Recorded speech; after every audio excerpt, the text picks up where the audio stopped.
E se seguir Jesus te custasse tudo, você continuaria seguindo? A carta à igreja de Esmirna, ela não fala sobre prosperidade, sobre conforto, sobre qualquer tipo de vitória física. A carta à igreja de Esmirna fala sobre dor, sobre perseguição e sobre fidelidade até o fim. Esse é o segundo de uma série de 7 vídeos tratando sobre as cartas para 7 igrejas do livro de Apocalipse. E a segunda carta, a segunda mensagem é para a igreja de Esmirna. Para falar sobre isso, a gente precisa entender o contexto. Esmirna era uma cidade muito rica e leal ao Império Romano, que tinha uma profunda hostilidade ao cristianismo. Servir Jesus ali era extremamente perigoso. Então vamos para o primeiro versículo dessa carta que foi escrita numa visão do apóstolo João, quando ele foi arrebatado em espírito durante o seu exílio na ilha de Patmos. E ao anjo da igreja de Esmirna escreve: estas coisas diz o primeiro e o último, o que estava morto e está vivo. Jesus se apresenta dizendo que é o primeiro e o último, aquele que está no controle de tudo. Jesus diz que ele é o que estava morto e reviveu. Jesus se apresenta dizendo que ele venceu exatamente aquilo que eles estavam prestes a enfrentar, a morte. E você vai ver isso nos próximos versículos. Uma igreja provavelmente ameaçada de morte, mas quem fala com eles é aquele que venceu a própria morte. Essa mensagem é bem clara e totalmente espiritual, né? Eles podem até te matar, mas eles não podem te vencer. Se você não é cristão e não tem uma base sobre o que é salvação, nesse vídeo eu estou avisando que você não vai entender nada do que eu vou falar. E no próximo versículo, Jesus continua dizendo: eu conheço as tuas obras e a tribulação e a pobreza, mas tu és rico. E eu conheço a blasfêmia dos que dizem que são judeus e não o são, mas são a sinagoga de Satanás. Nesse versículo, Jesus diz: eu conheço a obra, a tribulação e a pobreza. E conhecer não é conhecer de ouvir falar. Ah, eu conheço porque me contaram. Não, Jesus conhece porque ele esteve em cada momento. Ele presenciou cada momento de dor, cada perda, cada tribulação que aquela igreja estava passando. Cada lágrima que a igreja derramou, Jesus viu. A igreja podia ser totalmente esquecida pelos homens, mas era totalmente vista por Deus. O céu nunca vai perder de vista aquele que sofre por fidelidade. E a Bíblia está cheia de exemplos assim. A perseguição que aquela igreja enfrentava não era leve. Era um ambiente de pressão constante, de perseguição constante, de pressão social, econômica, religiosa e talvez até com ameaças de morte. E isso acaba desmontando totalmente aquela ideia de que sofrimento é a ausência de Deus, igual muitos gostam de pregar por aí. Se você tem um monte de problema, é porque a sua vida falta Deus. Isso é besteira, mentira, não é isso que a Bíblia fala. Porque aqui, nessa igreja, sofrimento é prova de fidelidade e não de erro. Lembrando mais uma vez que nesse vídeo eu estou falando com os cristãos, aquele que segue a Cristo, que faz parte do corpo, filho, aquele que ama o papai. Conheço a tua pobreza, mas tu é rico. Olha só a inversão. Pobres porque, analisando o contexto, provavelmente eles foram excluídos e marginalizados. Mas tu és rico. E de onde é que vem essa pobreza? Não é uma pobreza física, é uma riqueza espiritual, aprovação espiritual, tesouro no céu. Dá para entender essa inversão? Aos olhos do mundo, fracassados. Aos olhos de Deus, rico.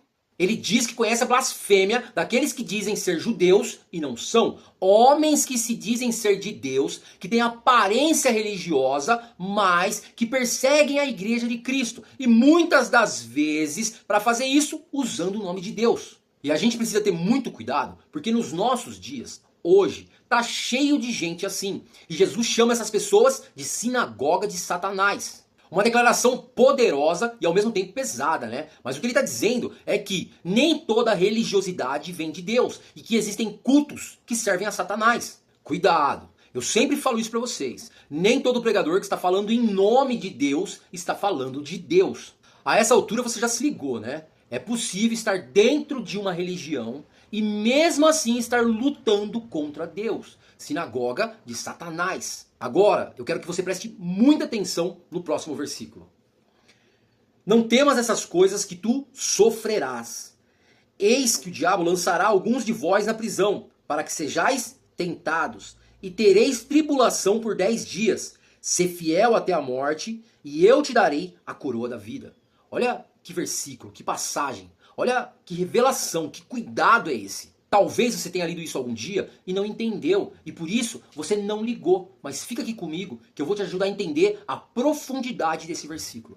No começo do versículo, Jesus está dizendo: não temas essas coisas que tu sofrerás. Tu sofrerás. Vai acontecer. Em momento nenhum Jesus está dizendo: eu te livrarei das coisas que acontecerão. Eu te livrarei do seu sofrimento. Depois disso, Jesus fala que o diabo vai lançar alguns deles na prisão para que eles sejam tentados por 10 dias. 10 dias de sofrimento e tribulação. Presta atenção nesse texto. Alguns irmãos da igreja de Esmirna iam passar 10 dias na cadeia, na prisão, sendo acusados, afligidos, torturados por causa da fidelidade deles a Cristo. Nega Jesus que eu te solto, rejeita o cristianismo e eu te liberto. E é exatamente para isso que eles ficavam na prisão, tentados a abandonar Jesus, a fé em Jesus, por um momento de refrigério fora da prisão. Eu imagino que a tortura psicológica era uma das piores, porque muitas das vezes, entre os presos, estavam amigos e familiares. Então você olhava para o lado e via o seu filho, a sua esposa, o seu pai, o seu irmão,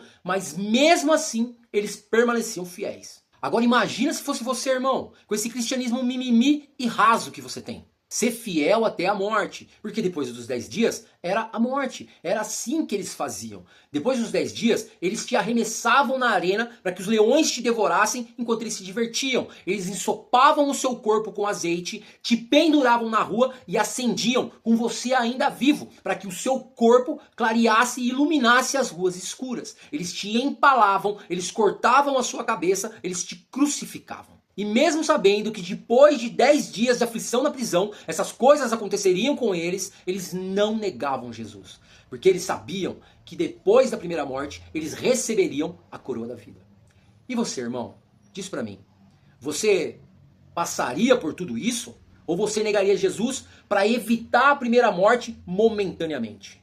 Tá na hora de avaliar o evangelho raso que a gente segue, achando que está vivendo um cristianismo profundo, porque não tá. E no último versículo está escrito: aquele que tem ouvidos ouça o que o Espírito diz à igreja. Aquele que vencer não será ferido pela segunda morte. Aquele que tem ouvidos ouça. Ou seja, é para todo mundo. É para mim, é para você, é para a igreja. O que vencer não sofrerá o dano da segunda morte. Para você entender, a primeira morte é a morte física, a morte do corpo. A segunda morte é a condenação eterna. Então o que Jesus está dizendo para eles é: vocês podem até morrer aqui, mas vocês nunca vão morrer eternamente. A igreja de Esmirna não tinha riqueza, não tinha status, não tinha conforto nenhum. Mas eles tinham o que muita igreja de hoje em dia não tem: a aprovação de Cristo. Agora vem a pergunta que todo aquele que diz que é cristão precisa se fazer: eu realmente sigo Jesus? Ou eu só estou atrás dos benefícios de segui-lo?